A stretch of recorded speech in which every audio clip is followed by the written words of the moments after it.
Hola, y en los siguientes minutos vamos a abordar cómo es el enfrentamiento de esta importante condición que es la diarrea crónica. Así, en los siguientes minutos vamos a tener esta siguiente ruta de vuelo, que es lo que vamos a ir abordando desde la definición hasta la parte final, que están los hitos del tratamiento y cuándo derivar, en qué momento hay que hacerlo. ¿Cómo se define diarrea crónica? Es cuando los pacientes presentan una evacuación de deposiciones de consistencia disminuida por más allá de 4 semanas. Para poder objetivar esta condición es que se ha creado esta famosa escala, que es la escala de Bristol. Y ahí hay una mnemotecnia que nos puede ayudar para recordar cómo es esta escala. Bristol tiene 7 letras y la escala de Bristol tiene 7 diferentes ítems. Va desde la 1 a la 7 y ahí Bristol con B, 1 de bolitas y va hasta la 7, L de líquidas, que es la última letra de Bristol. Y en esta condición nos referimos a cuando las deposiciones son del tipo 5, 6 o 7 y si hacemos el parangón con Bristol, hablamos del TOL. Entonces, vamos a referirnos a cuando las deposiciones son de consistencia disminuida. La importancia de la diarrea crónica es que es una condición que tiene prevalencia de hasta un 5% en el mundo occidental, y en la Encuesta Nacional de Salud del año 2009-2010, el 0,1% de los pacientes habían presentado diarrea crónica definida como aquel de duración de más de 4 semanas. Y esto es una condición que puede afectar mucho la calidad de vida de los pacientes. Por lo tanto, nos ofrece un desafío para el ejercicio clínico médico de cómo enfrentarlo, porque la diarrea crónica tiene y se ha asociado a diferentes condiciones. Entonces, en las siguientes diapositivas vamos a ver cómo abordar este importante problema. Hay múltiples causas que pueden derivar y llevar a una diarrea crónica, y por lo tanto es muy importante tener una aproximación que nos haga ordenarnos de cómo enfrentar esta importante condición, y para esto el abordaje clínico fisiopatológico clínico es muy importante porque hay una gran asimetría y hay puentes muy claros de cómo la fisiopatología influye en la presentación clínica de esto. Y en ese sentido, tenemos acá el enfrentamiento de la diarrea crónica. ¿Y cómo hacemos esta aproximación entre la clínica y la fisiopatología? En la mayoría de las diarreas crónicas hay más de un mecanismo fisiopatológico involucrado, pero siempre hay uno que predomina. Y por ejemplo, desde el punto de vista fisiopatológico, se produce diarrea crónica por alguna de estas 4 condiciones. Por una alteración de la absorción intestinal, por una alteración de la secreción intestinal, por una alteración de la motilidad intestinal o porque hay una inflamación a nivel parietal en la mucosa intestinal. Y del punto clínico, diferenciamos 3 grandes condiciones. La más frecuente es la diarrea acuosa, la diarrea líquida, que es la forma en la cual se manifiesta la gran mayoría de las diarreas crónicas. También tenemos diarrea en las cuales claramente hay una alteración en la absorción de los nutrientes que se manifiesta por esteatorrea o lientería, y en aquellas condiciones, que es la última, cuando existe una inflamación a nivel de la pared, especialmente del colon o del intestino delgado final ilion, en la cual clínicamente hay lo que se llama el síndrome disentérico, que son denominadas las diarreas inflamatorias. Entonces, para entrar desde el punto de vista fisiopatológico, comenzamos con el primer mecanismo, por una menor absorción intestinal. Del punto de vista de cómo se conocen este tipo de diarreas, se llaman diarreas de tipo osmóticos. La gran mayoría son diarreas en las cuales el paciente solo va a reconocer que hay agua o deposiciones líquidas o deposiciones blandas, Pero en ocasiones, y ahí nos es un gran ayuda, y por eso la semiología, preguntarle al paciente va a ser muy importante, a veces el paciente identifica que las deposiciones son del punto de vista esteatoreico, definido como la presencia de grasa en las deposiciones o la presencia de lientería. Y lientería, del punto de vista patológico, es cuando se reconoce la presencia de arroz, fideos o masa o carne en la deposición. Diarreas osmóticas. Segundo mecanismo es cuando hay un aumento en la secreción intestinal y se denominan diarreas secretoras, y en este caso la forma de manifestación es una diarrea acuosa o líquida. Tercer mecanismo es cuando hay una alteración de la motilidad, en general por un aumento de la motilidad, pero en algunas condiciones una disminución también puede derivar en una diarrea crónica. Y estas diarreas por dismotilidad son siempre de tipo acuoso. Y por último, es cuando hay una inflamación de la mucosa, las diarreas inflamatorias, en las cuales hay disentería, definida como la presencia de sangre, mucus o pus en las deposiciones. Para entrar al primer mecanismo del punto de vista fisiopatológico, es que comenzamos con la siguiente diapositiva. Entonces, diarreas osmóticas. Y aquí tenemos un esquema, una representación del intestino, el lumen intestinal, las células intestinales representadas por estas estructuras verdes.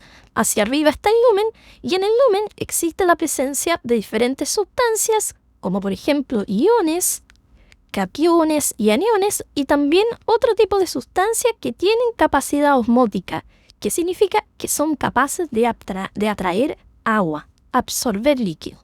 Y por ejemplo, en este tipo de diarreas osmóticas hay un aumento de la presencia de sustancias con capacidad osmótica, que las representamos como este aumento en la concentración, y si se produce eso, para mantener los equilibrios hídricos, es que desde las células, desde el intersticio, desde lo que significa la parte intracelular o desde el punto de vista vascular, va a pasar hacia el lumen un movimiento neto de agua para equilibrar la presencia de este aumento de sustancias osmóticas.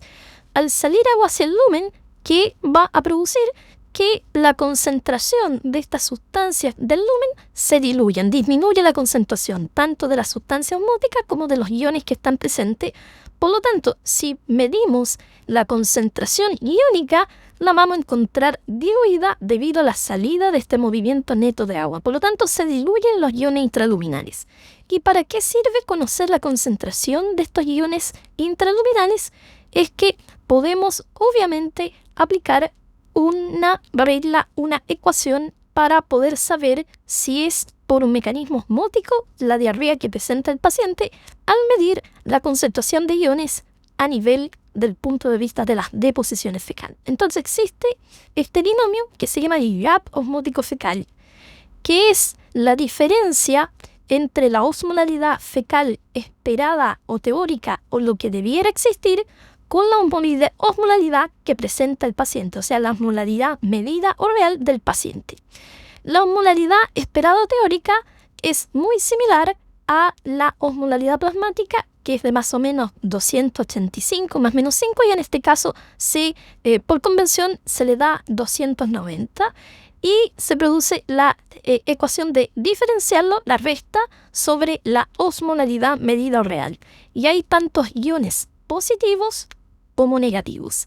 Y por una convención se miden los iones más importantes, en este caso el sodio y potasio fecal. Pero para mantener el equilibrio hay tantos iones catiónicos, sodio y potasio, como iones aniónicos negativos, cloro y bicarbonato.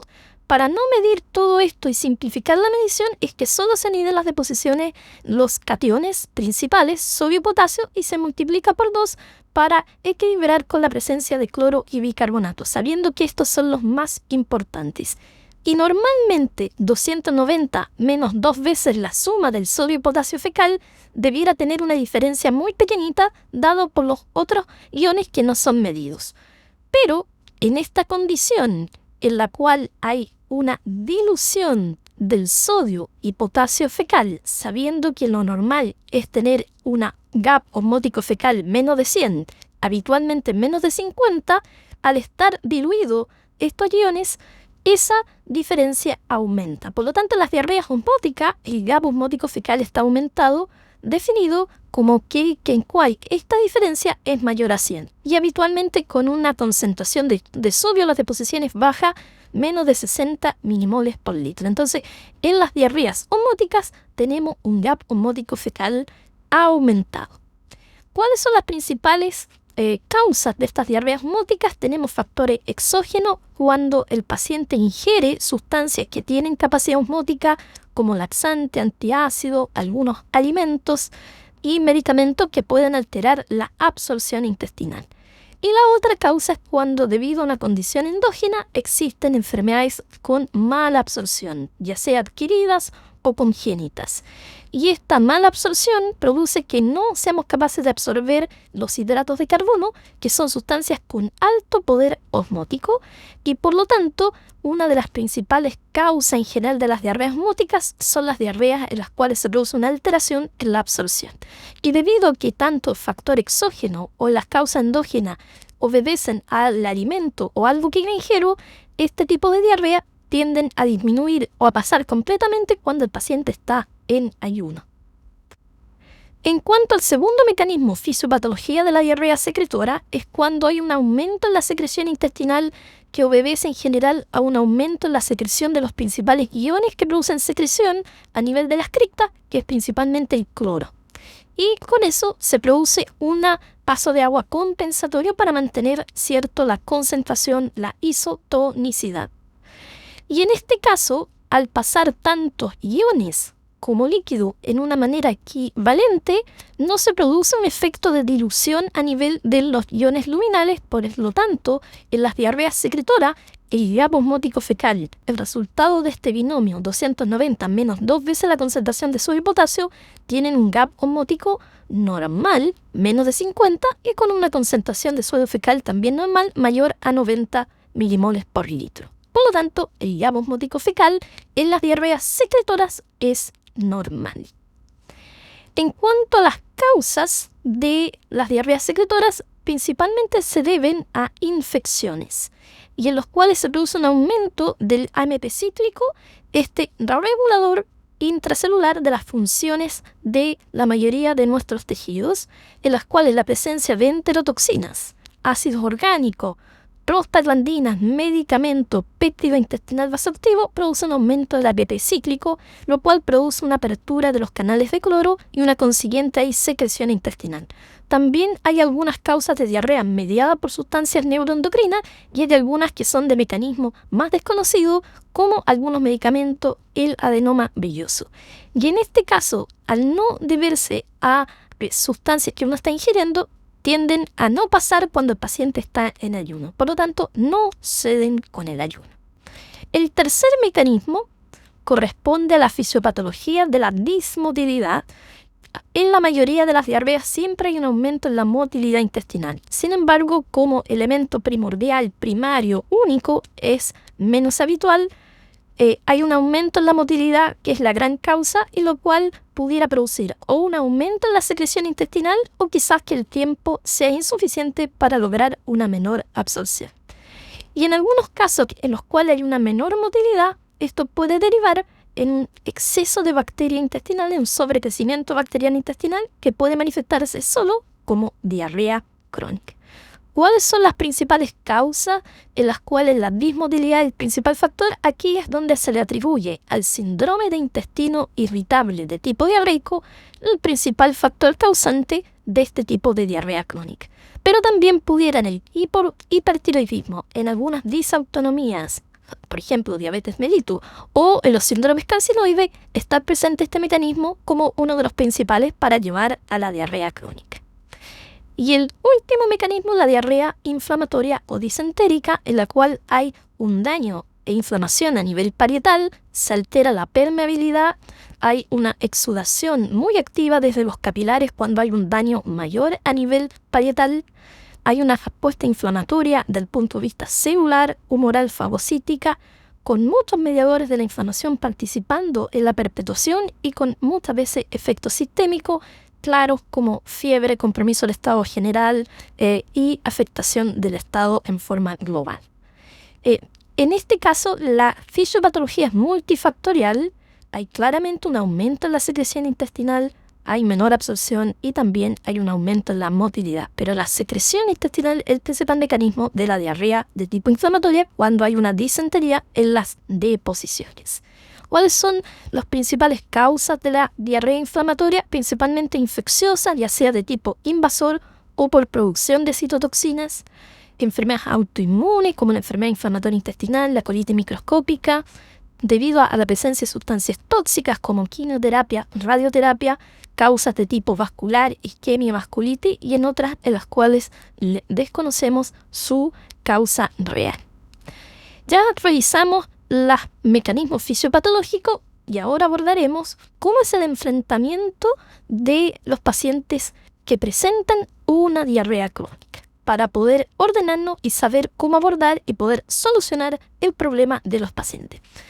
En cuanto al enfoque clínico, cuando llegue un paciente con una diarrea de más de 4 semanas, la principal pregunta es si esto es una diarrea que obedece a un trastorno funcional, hoy día conocido como alteraciones del eje intestino-cerebro, o obedece a una causa precisable, orgánica, y en el cual tenemos que identificarla para poder de alguna manera curar la condición de base de estos pacientes. Entonces la primera pregunta es si esto es orgánico o es funcional. ¿Y por qué hacemos esa diferencia? Porque si pensamos que una diarrea de tipo funcional, alteración del eje intestino-cerebro, lo más probable es que principalmente la tratemos. En cambio, las diarreas orgánicas necesitamos ir a identificar debido a la multiplicidad de condiciones que la puede llevar a precisar su etiología. Sabiendo que esta es la primera pregunta, sin embargo, muchas veces tenemos un atajo, que es lo que aparece ahí como comorbilidad, en la cual existen una serie de condiciones que uno puede preguntar rápidamente en el paciente y que nos pueden de alguna manera enfocar o sugerir cuál es el mecanismo que está causando esta diarrea crónica. Entonces, vamos a evaluar estas comorbilidades que pueden. Y existe esta pequeña mnemotecnia para tener ahí Cinevida Perfif, en la cual de alguna manera están estructuradas las principales causas de diarrea crónica. Cirugía, en esta especialmente la colecistectomía, las cirugías bariátricas, resecciones intestinales, tienen ahí un papel, o en aquel paciente que se realizó una vagotomía o sufrió una cirugía por reflujo gastroesofágico. Inmunodepresión, el VIH, inmunodepresiones primarias farmacológicas, la presencia de neoplasia a nivel del páncreas, intestino delgado, colon, carcinoma, linfoma, enfermedades endocrinas, hipertiroidismo, hipoparatiroidismo, insuficiencia suprarrenal, viajes, infecciones, diabetes, la disautonomía, intolerancias alimenticias o como la enfermedad celíaca, intolerancia a la lactosa, problemas del páncreas, enfermedades del páncreas, fibrosis quística, pancreatitis crónicas por alcohol, neoplasia, la ingesta de alcohol en exceso, la radioterapia abdominal, antecedentes familiares como fibrosis quística, enfermedad inflamatoria intestinal, enfermedad celíaca, intolerancia a la lactosa, enfermedades infiltrativas o depósitos, esclerodermia, amiloidosis, fármacos, que los vamos a ver a continuación. Entonces, esto es un enfoque rápido porque si el paciente, por ejemplo, nos da el dato de que fue operado la vesícula o que tiene un VIH no tratado, si el paciente tiene una diabetes de larga data, eso nos va a orientar a que aquí a lo mejor está la causa de esa diarrea crónica. En cuanto a medicamentos, están diversos fármacos que pueden manifestarse de esta manera, del sistema cardiovascular, del sistema nervioso central, que sean fármacos desde el punto de vista endocrino, la metformina, o fármacos a nivel gastrointestinal, fármacos que lo usamos para el tratamiento de condiciones musculoesqueléticas, u otros, especialmente antibióticos, quimioterapia. Entonces, existen diferentes fármacos que pueden manifestarse, por lo tanto, el preguntarle cuáles son los fármacos formales o informales que está tomando es muy importante para que podamos resolverle el problema al paciente. Entonces, si no tenemos claridad de cuál es la comorbilidad o la condición o no hay nada ahí que nos oriente, vamos a ir camino clásico a la parte canónica, que significa cómo diferenciamos una diarrea orgánica de una diarrea funcional, que en este sentido, nada más que aplicando la clínica, nos orienta. Por ejemplo, nosotros vamos a pensar que la causa es orgánica cuando la edad puede afectarlo desde los 18 años hasta los 65 años, a diferencia de las alteraciones del eje intestino-cerebro que tienden a presentarse en aquellos menores de 45 años. Si la diarrea despierta en la noche, si hay baja de peso, si hay fiebre, si el paciente está pálido, si el paciente tiene ictericia, si el paciente tiene signos carenciales a nivel de la piel, del examen de los tegumentos, si hay una masa abdominal evidente al examen físico, si hay adenopatías, si hay sangre en las deposiciones, si hay estatorrea o dientería, todo eso nos va a orientar a una causa orgánica. Y por lo tanto aquí tenemos que estudiarlo para después tratarlo. En cambio, si nosotros pensamos que más bien corresponde a una diarrea por alteración del eje intestino-cerebro, principalmente vamos a ir a tratar. Podemos hacer algún estudio básico y especialmente controlarlo hasta que se resuelva el problema. Y si nosotros pensamos que es una diarrea orgánica, entonces tenemos que ir a diferenciar si está más bien de origen alto, pensada en aquel que se origina en el intestino delgado proximal o páncreas, o de origen bajo, definida como de causa de ileón distal o colon. Y de nuevo, solo clínicamente podemos abordar esto, diferenciando las diarreas de origen alto de aquellas de origen bajo. ¿Cuándo vamos a pensar que es de origen alto? Si el paciente tiene diarreas de volumen alto, abundante y con una frecuencia defecatoria más bien baja, lo que orienta que el problema principalmente está originado a nivel del intestino delgado proximal. En cambio, en las diarreas más bien de origen bajo colónico, el paciente tiene una alta frecuencia por la rectitis, síndrome rectal que va asociado a los problemas del colon, y además son de evacuaciones de volumen bajo. Las altas en general no tienen ningún síntoma rectal, que sí la tiene la de origen bajo. No hay sangre, mucus o pus en las heces cuando es de origen alto, pero sí en las de origen bajo, y sí hay presencia de dientería o osteotorrea que nos puede orientar cuando son de origen alto. Y en este caso vamos a ir a estudiar el intestino delgado y el páncreas. En cambio, si nos orienta de origen bajo, vamos a estudiar el colon e ileón distal. Cuando estamos frente a las diarreas de origen alto, ahí a veces puede venir un atajo que nos ayuda mucho, es si el paciente nos refiere que tiene deposiciones desde el punto de vista esteatorreico, mal absortivo. Y en este caso, cuando lo dice, sabemos que es por la presencia de grasa en las deposiciones o hay restos de alimentos patológicos en las deposiciones, los ya mencionados. Muchas veces en estos casos hay una baja de peso, hay desnutrición y carencia, hay distensión abdominal y hay abundantes ventosidades, tienden a ceder con el ayuno y en este caso, si midiéramos el gapo osmótico fecal, tienden a estar aumentados. Sin embargo, cuando hay dientería o esteatorrea, no se mide en la práctica el gapo osmótico fecal porque sabemos que va a salir aumentado. Pero si la deposición es solo muchas veces cosa, ahí lo medimos. Pero en esta condición no lo hacemos cuando es claramente dientería o esteatorrea. ¿Cuáles son las causas de esta etiología de mala absorción?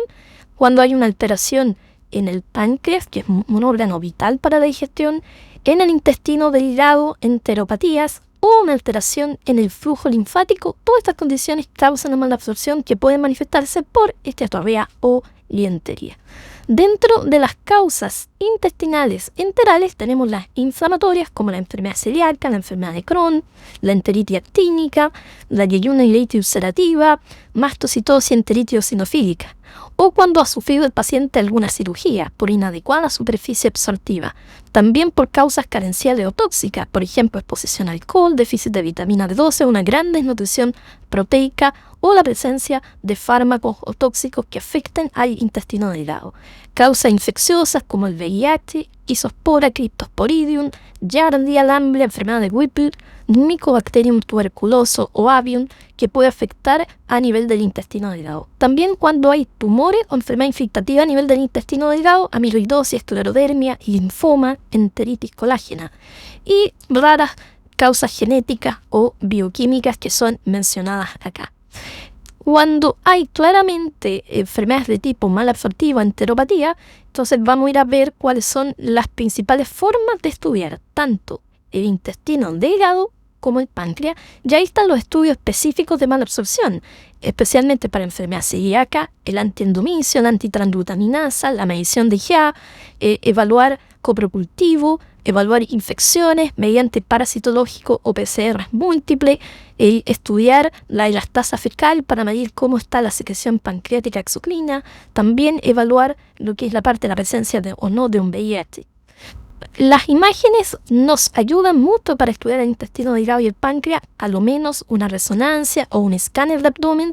También ir a estudiar el intestino delgado proximal con una endoscopía y con las biopsias respectivas, especialmente útil en la enfermedad celíaca y otras condiciones enterales. A veces necesitamos evaluar todo el largo del intestino delgado y ahí las imágenes por enteroclisis o por enterografía, por resonancia o escáner, nos ayudan, y en determinadas condiciones la cápsula endoscópica o ir a realizar una enteroscopía con biopsias de doble valor. Y por supuesto la evaluación nutricional, albúmina, hemograma, medición de prealbúmina, vitaminas, hierro, estatocrito o sudán en las deposiciones puede ayudarnos para ir a estudiar cómo está la capacidad absortiva del paciente. Y otra causa fisiopatológica o clínica en este caso son las diarreas inflamatorias. Es cuando el paciente claramente nos cuenta de que está con una disentería, sangre, mucus o pus. Y en este caso, además de esto, el paciente habitualmente no se siente bien, tiene una alteración en su estado general, habitualmente con poco apetito. Hay frecuentemente dolor abdominal marcado, hay fiebre muchas veces, hay síntomas rectales como pujo, tenermo, urgencia defecatoria. Las deposiciones tienden a ser muy frecuentes varias veces al día y el volumen de las deposiciones está disminuido. ¿Cuáles son las principales causas? Ya las mencionamos con antelación. Ahí están presentadas en relación a la fisiopatología de la diarrea inflamatoria y están ahí mencionadas, ya las comentamos hace algunos minutos. ¿Cómo estudiamos una diarrea inflamatoria? Aquí el ir a mirar directamente la pared del colon o el ileum distal es importante y por lo tanto aquí tienen un gran valor el estudio endoscópico, ileocolonoscopía con biopsia. Sin embargo, los exámenes generales como hemograma, proteína C reactiva, la medición de objetivar esta inflamación mediante este importante examen en deposiciones latal protectina fecal, ir a estudiar algún factor infeccioso, coprocultivo, parasitológico o la medición de enteropatógenos mediante PCR múltiple nos va a ayudar mucho para estas condiciones. Y por supuesto que también muchas veces alguna imagen, escáner, resonancia, colocrisis, especialmente si el paciente tiene mucho dolor abdominal. Antes de hacer la colonoscopia, muchas veces le pedimos una imagen para antes de abordar el estudio directo del colon e ileum distal. Y aquí quiero mencionar, en esta diarrea no medimos el gapo osmótico fecal porque si lo midiésemos sale de tipo secretor. Lo mismo en las diarreas que son claramente esteatorreica o dientería, no lo medimos en la práctica porque salen claramente osmóticos. Pero en las diarreas que son la gran mayoría, que son las de tipo acuoso, la medición del gapo osmótico fecal es muy importante. ¿Y cómo nos enfrentamos a la gran mayoría de las diarreas que no son ni malabsortivas ni disentéricas, que son la gran mayoría? Y existen estas dos grandes entidades, osmóticas y secretoras. ¿Cuáles son las características clínicas de una diarrea acuosa osmótica en general? Es de tipo acuosa en este caso, tiende a ceder con el ayuno, el volumen es variable, pero en general menor a 1 litro, hay una baja frecuencia de las deposiciones. Si midiéramos el gapo osmótico fecal, que en estos casos cuando son acuosas líquidas lo hacemos, va a estar aumentado y tienden a tener un pH bajo 6 por la presencia de sustancias reductoras. Al no absorberse los hidratos de carbono, son metabolizados por la bacteria, se producen ácidos orgánicos que uno puede medir en las deposiciones y esa acidez se manifiesta por un pH en las deposiciones bajo 6. Y en este caso vamos a ir a estudiar intestino delgado y páncreas y por supuesto los electrolitos fecales nos van a ayudar a poner el sello que es una diarrea de tipo osmótico. ¿Cuáles son las principales características clínicas de estas diarreas ahí, en este caso ahora secretoras? Es que son acuosas, no ceden con el ayuno, son de un volumen más bien moderado a alto y tienden a tener una baja frecuencia en la evacuación. En este caso, el gapo osmótico fecal es normal, es bajo, como ya lo mencionamos, y no hay presencia de sustancias reductoras que bajen el pH, por lo tanto el pH tiende a ser mayor a 6. En este caso, vamos a estudiar más bien el intestino delgado y el colon, y la medición de electrolitos fecales también nos puede ayudar para poner el sello de estas diarreas de tipo secretora. ¿Cómo estudiamos las diarreas acuosas secretoras? Mediante la medición del hemograma, la proteína C reactiva, ver cómo está la parte de cromocreatina, serotonina intraplaquetaria para detectar tumores de tipo neuroendocrino. En las deposiciones, asegurar que la calprotectina esté normal, que no haya una infección, coprocultivo, parasitológico, PCR múltiples. La medición de electrolitos fecales nos va a ayudar a poner el sello de la diarrea de tipo secretora y también descartar que no haya un sangrado a nivel de las deposiciones.